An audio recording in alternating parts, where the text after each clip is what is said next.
Falls are one of the commonest emergency department presentations in older people. This talk will explore the importance of falls in the older generation as well as our approach to the older person who presents after a fall. This is one of 3 presentations on the TEMA website dealing with common presentations in older emergency department patients. The other 2 presentations are sepsis in older people and polypharmacy in older people. Our case is Mr. Teixeira, an 87-year-old man brought to the emergency department after a fall at home. He hit his head but did not lose consciousness. The patient is on warfarin and enalapril. He lives alone with no social support.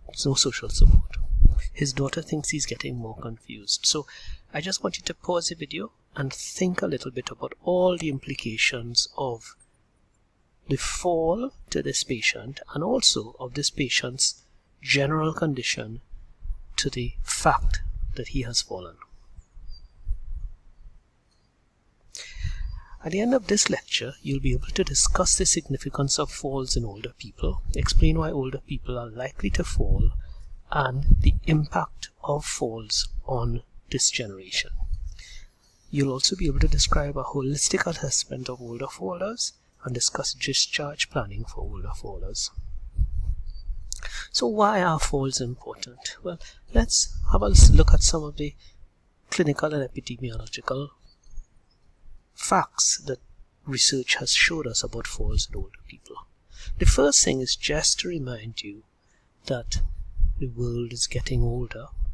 The darkness of the color on this map represents the percentage of patients in each country that is 60 and over. And if you look at 2000, then 2015, and then predicted for 2050, you see how the entire world's population is aging and rapidly. What about trauma and aging? Well, let's look at what has happened in the UK over the last 25 years. We see that in 1990, the majority of patients were between 0 and 49 years old, and the older age group was represented by only less than 10% of all trauma patients in the UK. But look down to 2013. Now, 1 in 4 patients presenting with major trauma in the UK is 75 or older. The actual patients themselves have changed. The male to female ratio with increasing ages reverses. So in younger trauma patients it's mostly males, whereas in older trauma patients it's overwhelmingly females. Their general health also changes, as you would expect. Younger people are generally fit and well with no comorbidities, whereas older patients tend to be a lot sicker with more comorbidities. If we look at trauma, major trauma, holistically, again this is from the UK, the younger age group is dominated by road traffic collisions, whereas as you can see, look at that yellow part of the graph, by the time we get to the more than 85-year-old patients, nearly all of these patients presenting with major trauma actually present after falls. What problems do falls cause for older people? Well, there's an increased risk of hospitalization and death in the older patient. In addition, there's an increased risk of disability or reduced functional capacity after a fall, an increased risk of significant musculoskeletal injury, and an increased risk that a patient who comes from their own home presenting with a fall is likely not to go back to their own home but will need care in a more controlled environment such as a nursing home. All these things have implications on resource allocation and healthcare usage. The pattern of injury after a fall at home in an older person is different from a younger person and is predictable to an extent. Older people who fall tend to suffer with traumatic brain injuries, spinal injuries, fractures of the long bones, and chest injuries. And as you can imagine, these are much more likely to require admission and specialist care in hospital than less severe injuries. We might think, well, a fall from standing is not a big problem in an older person. In fact, studies done by Aitken and Sampalis, this is an Australian study and an American study in 2010 and 2009 respectively, both showed that actually the mortality rate for falls when controlled for injury severity is greater than the mortality rate from motor vehicle collisions in patients 65 years and older. This just reinforces the fact that falls are a serious injury pattern in the older patient.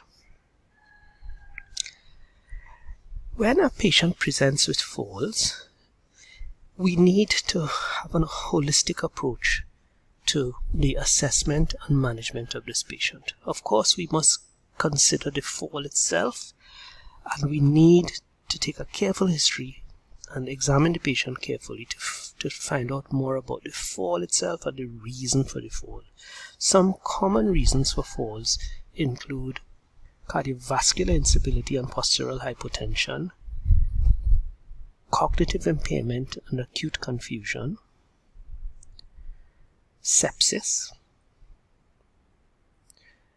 neurological deficits, peripheral neurological deficits such as loss of proprioception, poor vision, poor hearing, social problems such as poor supervision and risk factors in the home, ill-fitting shoes, poor carpets, uneven floors, etc. And in addition to all of these things, general physical disability as well. So patients who have poor function are more likely to fall at home. Cognitive impairment is in fact a serious cause of falls in older people and should be considered in all patients who present with falls, all older patients. In fact, we should be assessing cognitive ability in all patients, older patients who present with falls. Functional capacity, or poor functional capacity, is related to the risk of falls. In addition, many patients who present to the emergency department with falls will have a reduction of their functional capacity at the end of their stay in hospital, and therefore this becomes a vicious cycle. Frailty is a serious condition of the older patient which increases in severity as patients get older, and it's something that we need to consider in a older patient presenting with recurrent falls. And finally, both polypharmacy and comorbidities may predispose to falls in older patients.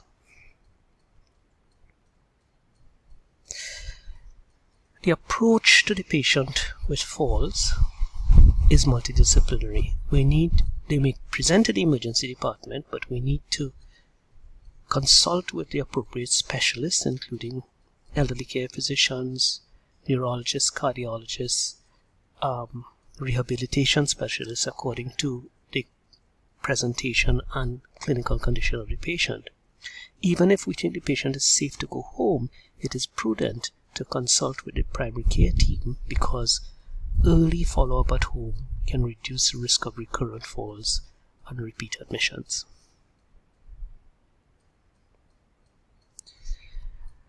If you have any questions about this short presentation, you may post them on the TEMA WhatsApp chat or on the website, and we will try to get back to you. I leave you with this quote from the Dementia Caregivers Handbook in the UK. If you are a doctor or surgeon, your expertise and knowledge comes from a superior position. But when our role is to be providers of care, we should be their equals. And I think if we approach the older patient with a fall as an equal, we get more information and are more able to help them. These are some of the references I've used for this talk. This is a slide of the confusion assessment method that can be used to assess somebody for acute confusion or delirium. And this is a Groningen frailty indicator, which can be used to assess a patient for frailty. There will be another talk on frailty in the TEMA website if you want to learn more about this condition. Thank you very much for listening to this talk. I hope it was useful to you. If you have an interest in geriatric emergency medicine, there are several other talks on the website that may interest you.